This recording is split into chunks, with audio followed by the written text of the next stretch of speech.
doula depuis 10 ans, maman depuis 11 ans, technicienne en travail social depuis 20 ans. Je suis Andréane Loubier, accompagnante à la naissance et bienvenue dans mon univers où tous les sujets reliés à la maternité seront abordés au fil des semaines. De la grossesse aux premières années de vie, en passant par les émotions et défis des mamans et futures mamans. Maman vivante, c'est bien plus qu'un simple podcast. C'est une invitation à vivre pleinement chaque instant de ton parcours de maman. Les doux comme les intenses, ceux qui font pleurer et ceux qui font rire, ceux qui épuisent comme ceux qui énergisent. Parce que ton rôle de mère est celui qui prend la plus grande place, te sentir vivante comme maman, c'est te sentir vivante dans ta vie.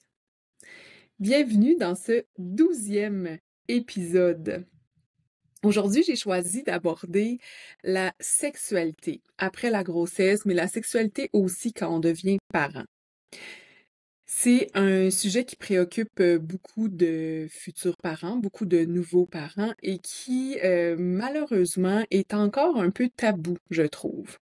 Parfois, on en rit, peut-être pour dédramatiser, peut-être parce que ça nous rend un peu mal à l'aise, peut-être parce qu'on est inconfortable avec ça, puis on n'ose pas trop en parler.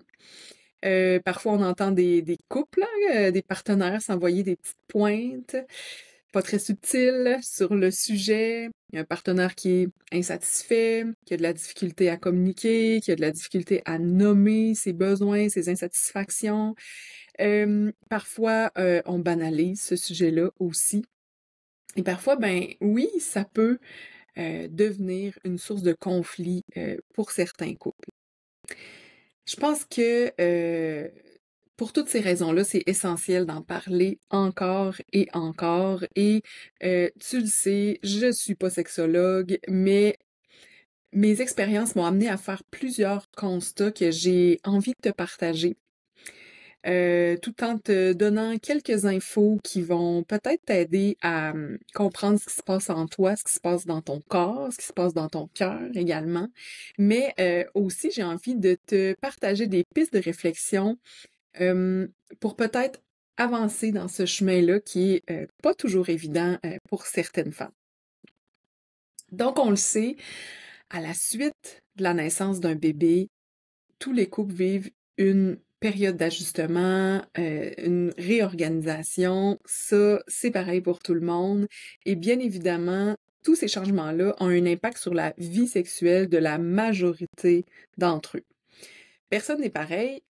Bien sûr, c'est pas tout noir, tout blanc, mais on remarque tout de même que pour plusieurs, l'arrivée d'un bébé, ça a une réelle influence sur leur sexualité. J'ai donc décidé de séparer ça en deux grandes catégories de causes possibles. Pourquoi avoir un enfant, ça vient tant chambouler notre sexualité? Donc, la première catégorie, si je peux l'appeler comme ça, c'est tout ce qui est en lien avec le corps. Bien sûr, là, ce n'est vraiment pas une liste exhaustive parce que, ben, je finirai jamais. Mais dans cette catégorie-là, je mettrais tout d'abord la fatigue. La fameuse fatigue des parents, des nouveaux parents. Cette fatigue-là, ben, elle peut provenir de la grossesse. On le sait, on va se le dire, pour certaines femmes, parfois la grossesse, c'est très, très, très éprouvant.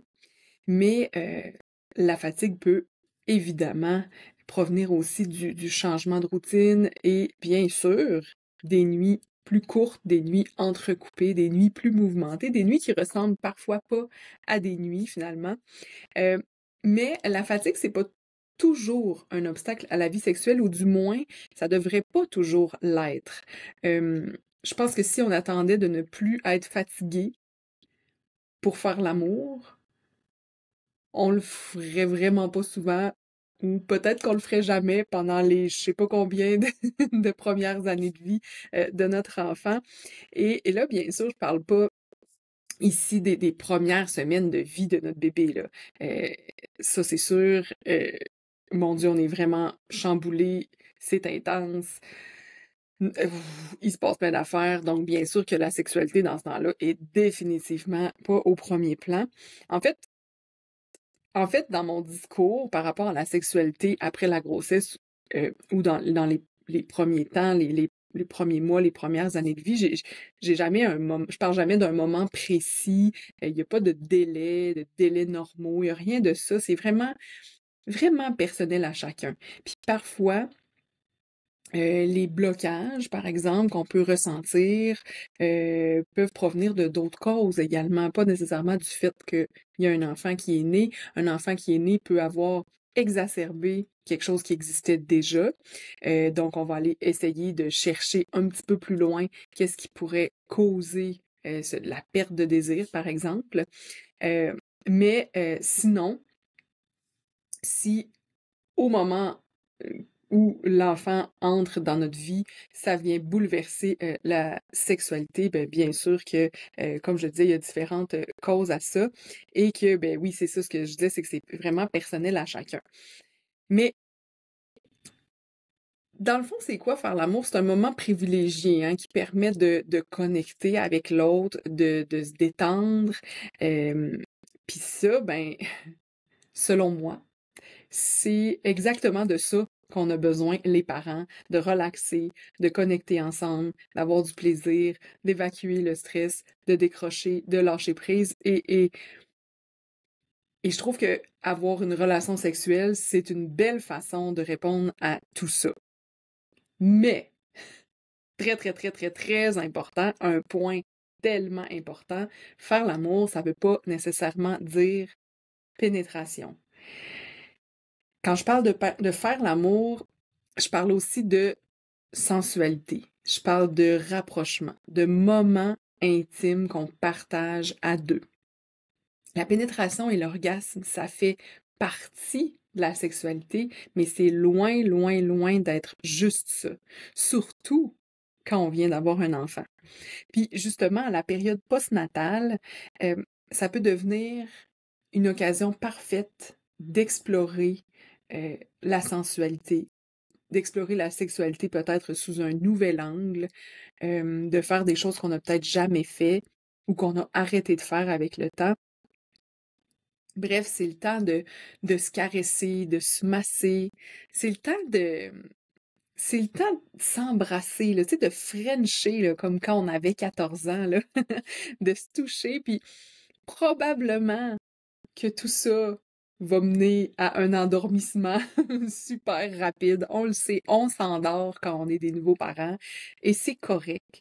Il y aura eu ce contact-là, cette proximité-là qui répond vraiment à des besoins super importants.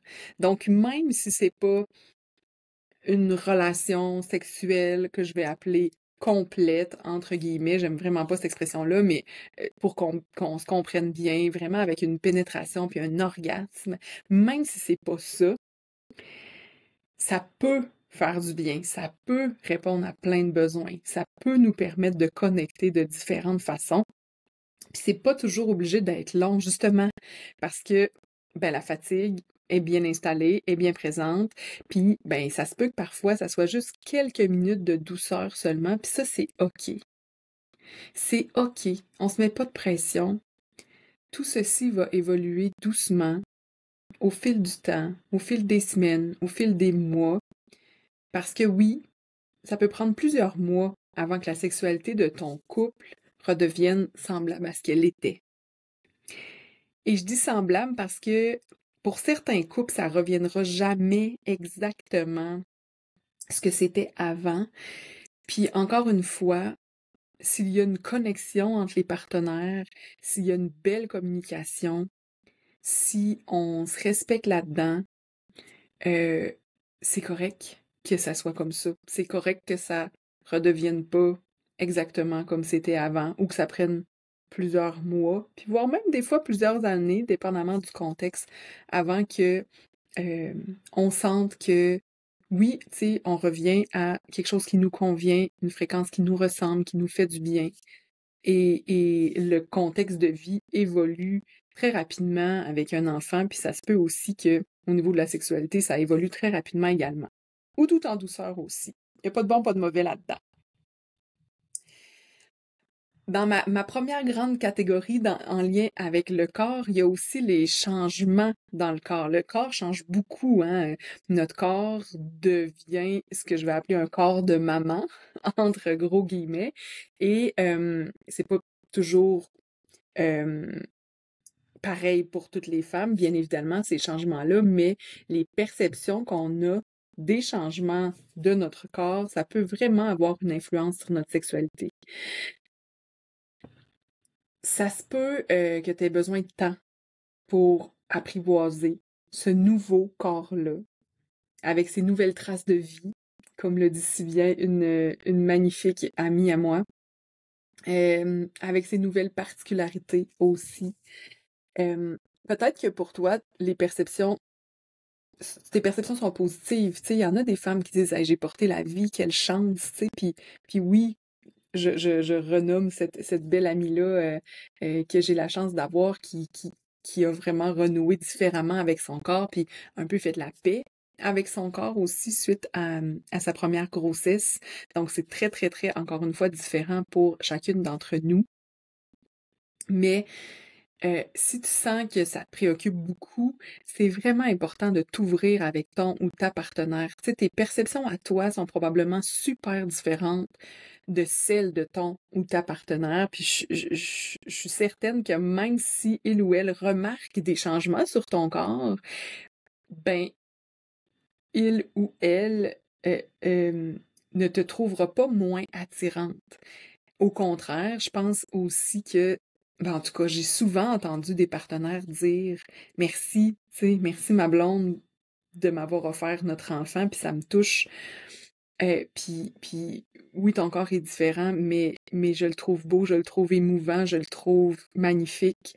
Donc, c'est vraiment le fun de pouvoir s'ouvrir avec spontanéité, avec authenticité à l'autre quand on a ben, des préoccupations par rapport à ça. Mais tu sais, laisse-toi du temps. C'est tellement précieux de se laisser ce temps-là, d'accueillir ce que ça te fait vivre. Euh, Vas-y une étape à la fois, là, tu sais, observe tes pensées par rapport à ton corps. Essaie de les transformer doucement. Comme je le disais, tu sais, ton corps a porté la vie, puis ça, c'est pas rien, c'est extraordinaire, c'est complètement fou. C'est un privilège de pouvoir vivre ça. Puis oui, euh, parfois, ça laisse des traces auxquelles on doit s'habituer doucement. Toujours en lien avec les causes reliées au corps, mais là vraiment quelque chose de très technique, c'est la sécheresse vaginale. La sécheresse vaginale, ça peut avoir une influence sur le désir, sur la libido, sur les relations sexuelles. Il y a certaines femmes qui sont très étonnées, vont se demander si elles sont normales, vont se dire, ben coudonc, tu sais, est-ce que je ressens plus l'excitation comme avant, tu sais, j'ai plus autant de lubrification naturelle qu'avant, mais ben il y a plein de femmes qui vont avoir besoin d'un lubrifiant même si ça n'a jamais été le cas auparavant. Euh, c'est les changements hormonaux qui peuvent causer ça.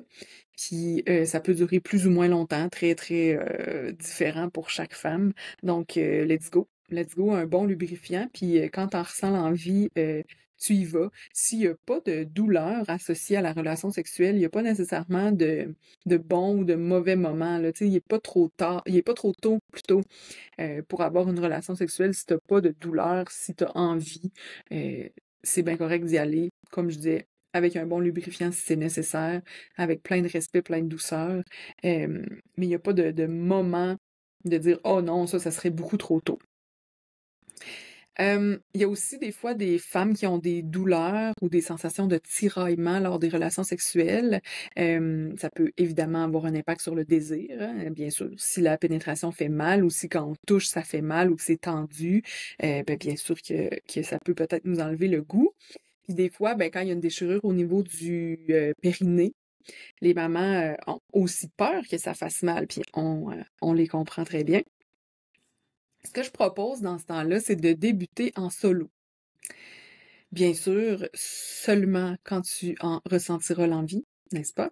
Donc, dans ton bain, sous la douche, tu sais, quand tu sais que tu ne seras pas dérangé, touche-toi, prends ton temps, tu peux regarder aussi avec un miroir, explorer les sensations que ça fait, aller toi-même reprendre contact avec, cette partie-là de ton corps qui a été, ma foi, sursollicitée et puis tu auras peut-être besoin de masser ta ou tes cicatrices pour les assouplir, bien avant, en fait, de, penser à la pénétration. Donc, il y a des femmes que ça va vraiment passer par une période où ça va être elle seule avec elle-même et c'est parfait comme ça.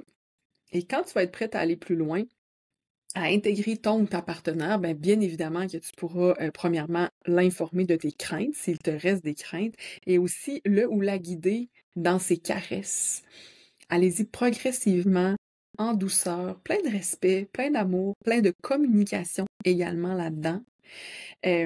Puis, tu sais, vous pourriez choisir des positions où tu contrôles plus facilement la pénétration, là, pour que ça soit rassurant. Par exemple, quand c'est toi qui es au-dessus de ton partenaire, comme ça, tu vas pouvoir, ben c'est ça, contrôler les mouvements, la vitesse, l'intensité, puis ça, ben ça peut être sécurisant, vraiment, parce que t'as pas peur que l'autre fasse un mouvement brusque, aille trop rapidement et te fasse mal.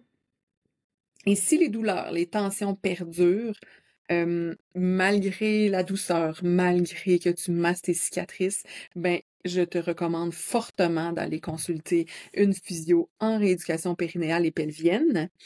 Ben, de toute façon, ça, on devrait tout y aller une fois au moins pendant la grossesse. S'il n'y a pas de problématique, on y retourne après l'accouchement.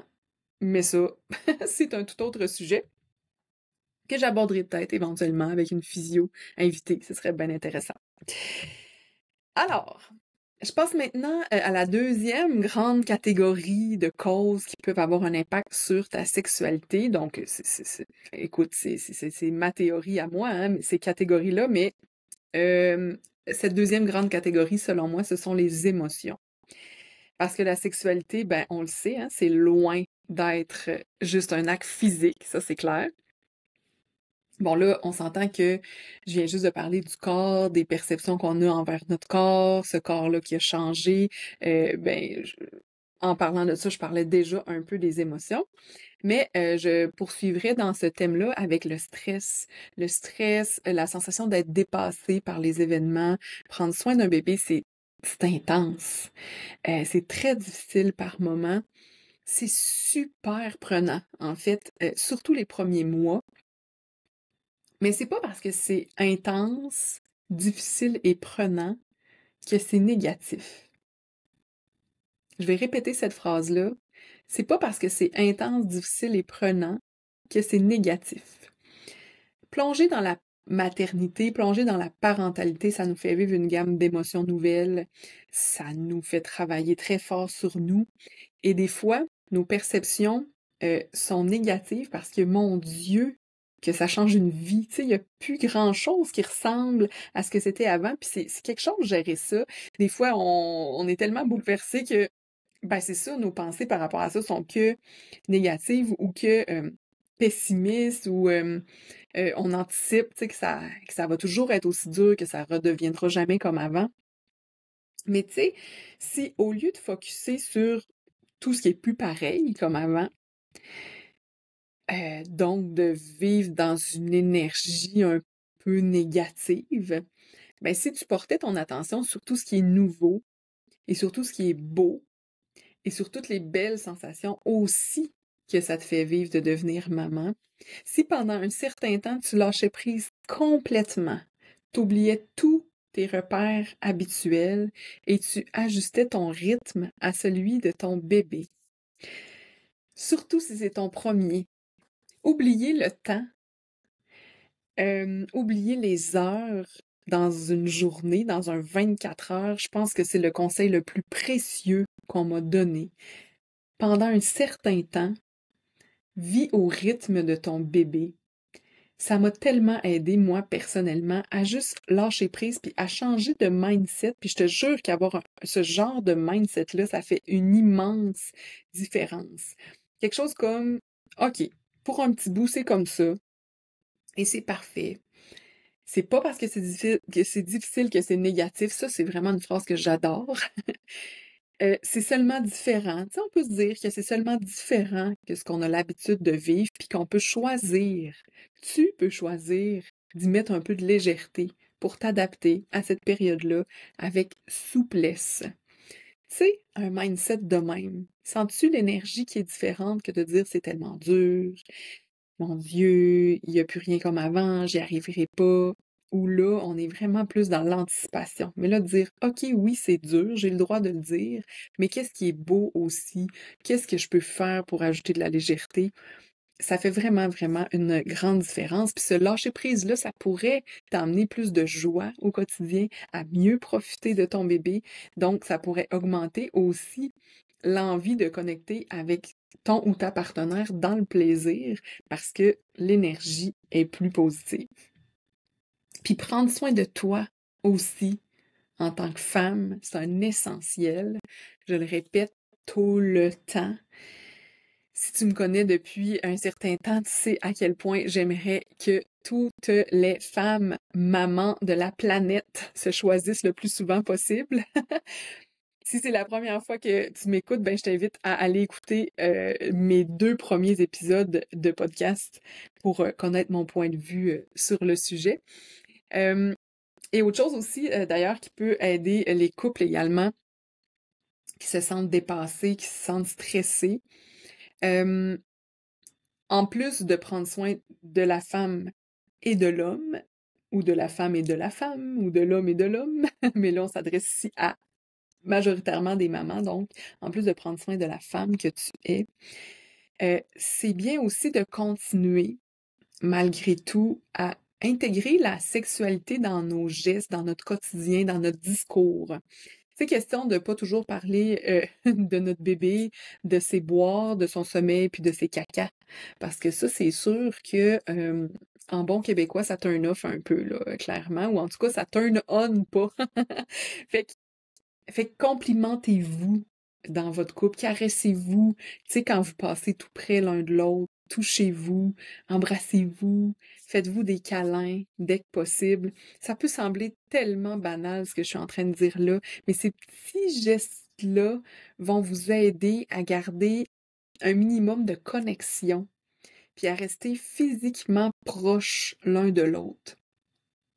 Se dire des mots d'amour aussi, des compliments, se texter des petits messages coquins, des mots doux, dire à l'autre je m'ennuie, viens te coller, viens t'asseoir près de moi. Ça fait du bien. Ça sécrète aussi beaucoup d'ocytocine, les câlins, les caresses. Puis l'ocytocine, c'est l'hormone de l'amour. Cette hormone-là a fait vraiment beaucoup de bien à notre santé mentale, à notre bien-être général. Donc, allez-y, continuez d'intégrer ces petites choses-là dans le quotidien. C'est sûr que ça va faire en sorte que vous allez moins vous éloigner parce que oui, à travers la parentalité, des fois, on s'éloigne puis on s'oublie pour les différentes raisons dont je parle depuis le début, la fatigue, les responsabilités, la nouveauté, etc. Alors, quoi d'autre par rapport aux émotions? Ah oui, les premiers mois, ça se peut que ta vigilance de nouvelle mère et ta forte intuition par rapport à ton bébé t'empêchent de te laisser aller complètement. Des fois, la vigilance se transforme en hyper-vigilance. Quand on a un nouveau-né, on est à l'affût des moindres signes, on veut être certain, bien évidemment, que notre bébé va bien. On est toujours comme en train un peu de tirer l'oreille pour voir si tout est correct. On a envie d'aller le voir pour voir si tout est beau. On s'entend là que quand on a un bébé naissant, c'est très naturel de faire ça. Ça se fait tout seul, en fait. Mais en prendre conscience, ça peut aider à lâcher prise tranquillement. Avec le temps aussi, le sommeil de bébé va évoluer et tu vas certainement devenir un peu plus libre dans ta tête en sachant que, par exemple, vous allez avoir probablement plus que 10 minutes pour vous coller un peu avant que votre bébé se réveille. Tu sais, quand on sait jamais quand il va se réveiller ou qu'il dort jamais, ben plus que 15 minutes quand il est couché tout seul dans son lit, c'est sûr que pour certaines femmes, c'est dur de se laisser aller puis de profiter puis de passer de je suis une maman à presque 100% du temps dans ce rôle-là dans ma journée à j'ai 15 minutes pour être la femme et l'amante de mon conjoint ou de ma conjointe, c'est sûr que c'est pas si évident que ça de faire ce switch-là. Mais c'est ça, quand notre bébé commence à avoir une certaine routine, à dormir un petit peu mieux, des fois, on arrive à plus se concentrer sur le moment présent, puis je vais dire oublier notre bébé, là. Et bien évidemment, on l'oublie jamais. Puis ce qui aide également, ben, c'est de se concentrer sur les sensations physiques qu'on ressent quand on a des rapprochements, quand on s'embrasse, qu'on se caresse. Tu sais, quand tes pensées vont voguer quand même vers ton bébé, parce que c'est sûr que ça va arriver, ben tu les ramènes le plus rapidement possible dans le moment présent, te concentrer sur tout ce que tu ressens émotionnellement, physiquement, pendant ce moment d'intimité-là avec ton ou ta conjointe. Ensuite, par rapport aux émotions, il y a la peur de concevoir une nouvelle fois aussi, dont j'entends parler régulièrement. Ça peut apparaître autant chez l'homme que chez la femme. Bien sûr, avoir cette crainte-là, ça peut avoir un impact là, sur la sexualité. Puis, une autre chose super importante, c'est le bon ou le moins bon déroulement de ton accouchement aussi. Parfois, les souvenirs sont envahissants pour un parent ou pour les deux, hein. Tu sais, même si ton accouchement est considéré comme normal ou est considéré comme un accouchement qui s'est bien passé, entre guillemets, euh, ou que ton accouchement soit complètement traumatique et que ça s'est particulièrement pas bien passé, ben il peut avoir un grand impact pour la suite, peu importe que ça se soit, entre guillemets, bien passé selon la médecine, mettons, puis que ça se soit passé de façon plus ardue, ben oui, ça peut avoir des impacts sur notre sexualité pour la suite. D'ailleurs, si c'est pas déjà fait, je t'invite à écouter l'épisode numéro 5. Je parle de ça, de l'influence de l'accouchement sur, entre autres, le 4e trimestre. Donc, ça se peut que vous sentiez le besoin, autant ton ou ta partenaire que toi, d'en parler encore et encore de cet accouchement-là. Ça se peut que tu aies des souvenirs qui remontent pendant une relation sexuelle. Tu sais, il y a bien des choses qui sont possibles par rapport à ça. Puis je t'invite à t'adresser à une professionnelle si tu en ressens le besoin. C'est super important de ne pas rester seul avec ça. Si tu as besoin de références, écris-moi. Je vais t'aider à trouver la bonne personne pour toi. Parce que oui, les souvenirs traumatiques ou bon, les souvenirs traumatiques, je vais dire ça comme ça, d'un accouchement, ça peut nous suivre assez longtemps. Alors, il y aurait beaucoup de choses à dire là par rapport aux émotions. Je pourrais en parler pendant 6 épisodes, je pense.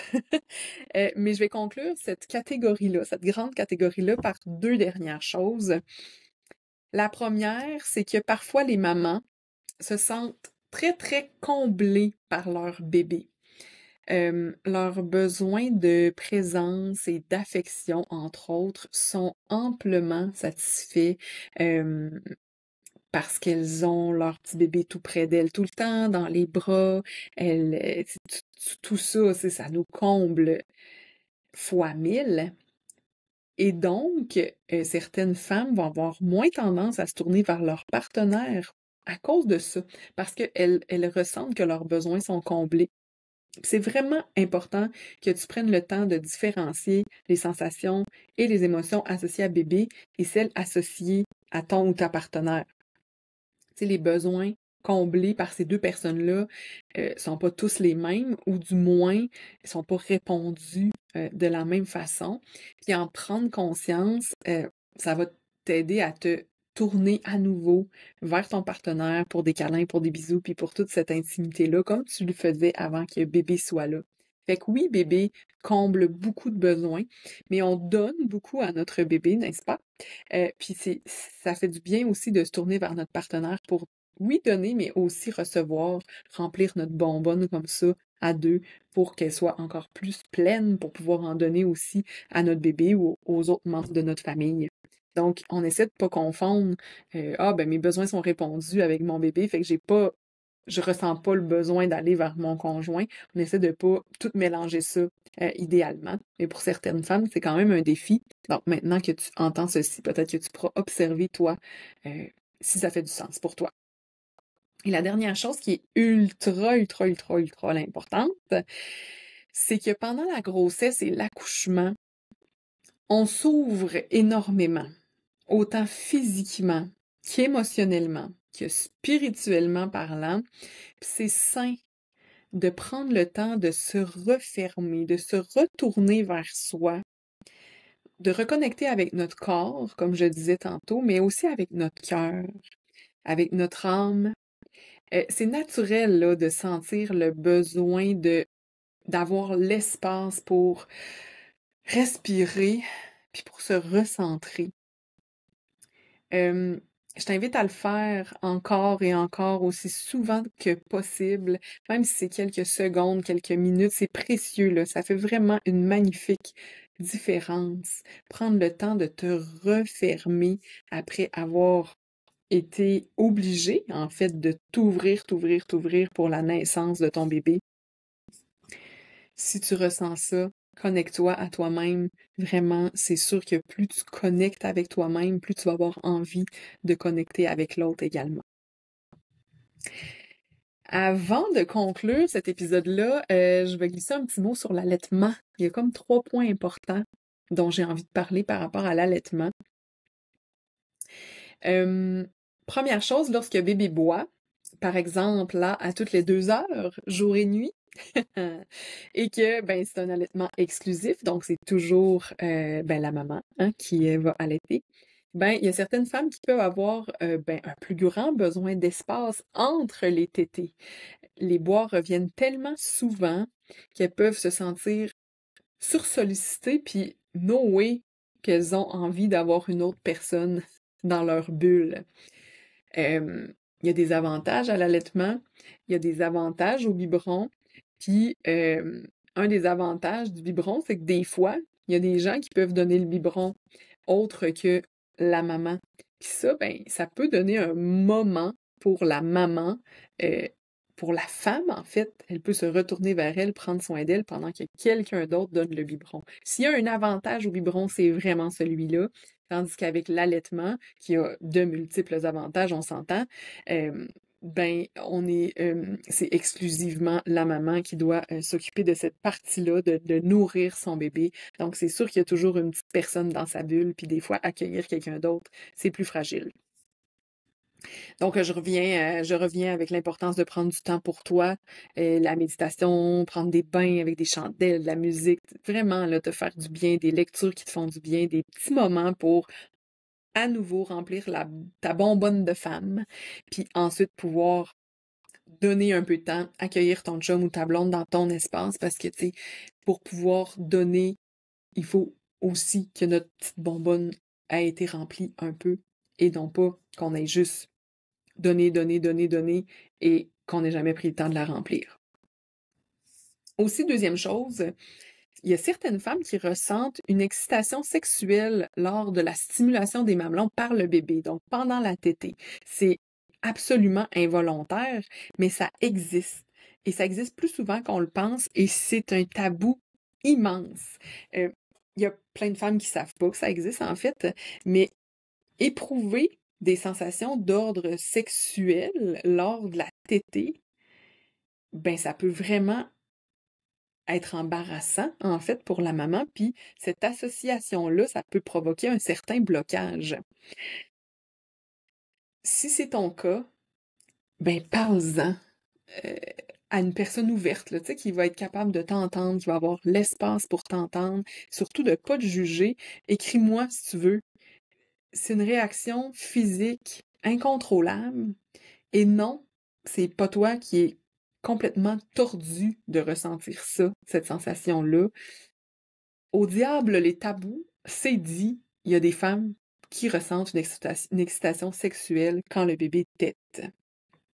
Donc oui, ça peut nécessairement avoir un impact sur la sexualité. Et finalement, dernier point, les hormones de l'allaitement, ça peut aussi avoir un impact sur le désir. Certaines femmes vont voir leur désir revenir très rapidement lorsque l'allaitement prend fin. Donc, toutes ces belles hormones-là de l'allaitement qui sont si utiles, ben, peuvent avoir un impact sur le désir. Voilà, je termine cet épisode-là. Maintenant, en te disant que si tu te sens perdu, si tu t'inquiètes, si tu as des douleurs, des émotions qui t'empêchent d'avancer dans ton chemin vers le retour à la sexualité, et j'insiste sur ton chemin, hein, parce que il est unique, hésite surtout pas à en parler à ton ou ta partenaire, bien sûr, on commence par là, mais aussi à un professionnel s'il le faut, à moi qui est jamais bien loin, je peux te donner des références également, comme toujours la même affaire. La communication, ça va toujours rester la clé principale dans les relations, dans la connexion à soi, dans la connexion à l'autre. Et ça, la connexion, c'est un essentiel pour être une maman vivante. Je te dis à très bientôt pour le 13e épisode. Ciao!